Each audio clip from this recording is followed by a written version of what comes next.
Napunta sa garden mga kapatring, kay mukuha ako og kalamunggay akong isabaw. Okay, ipakita sana ako ang mga sili. Naapa diri mga kapatring, daghan ng hinog. Gahapon nanguha na ko kay akong gibutang sa suka. Karon pila na lang kabuok.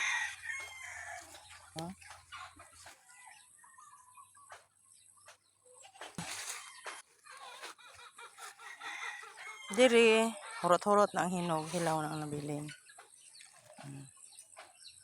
Anto didto pa ni mga kapatring. Yan na diri ang mga kalamunggay. Yan na diri katong sili nga espada. Sayang lang ang uban kay nangalata.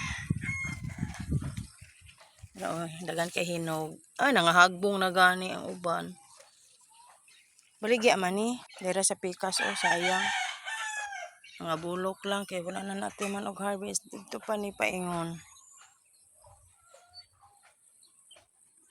Kog kalamunggay mga kapatring kay akong isabaw, magsabaw kog isda buntag sayo.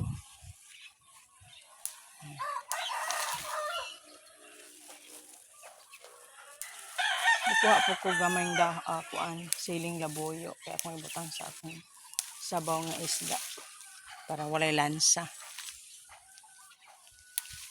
Gamay ra dagway sige ra man ko kalamunggay.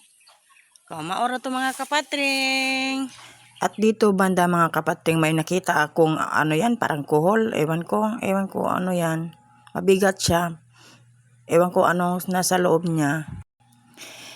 Ito mga mga kapatring ay gabi na ito at pumunta kami dito sa may Port Pilar kasi Sunday ito at kailangan naming pumunta sa Port Pilar para magdasal. Magpasalamat baga sa Diyos mga kapatring.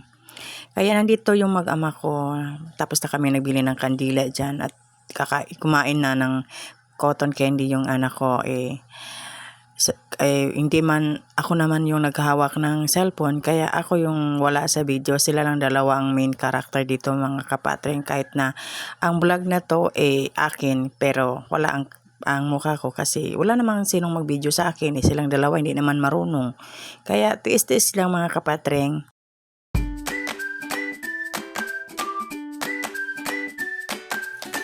Dumating na pala yung parcel ko para sa anak ko. Gabi ko na binigay. Kaya yun ang reaction niya pag nakita niya yung parcel ay para sa kanya. Ito yung reaction niya mga kapatring. Super happy naman siya. Masaya naman ako nagustuhan niya yung mga damit na binili ko para sa kanya. Tingnan niyo mga kapatring. Minsan lang naman ako nag-order ng mga damit sa online. Kaya sobrang saya niya.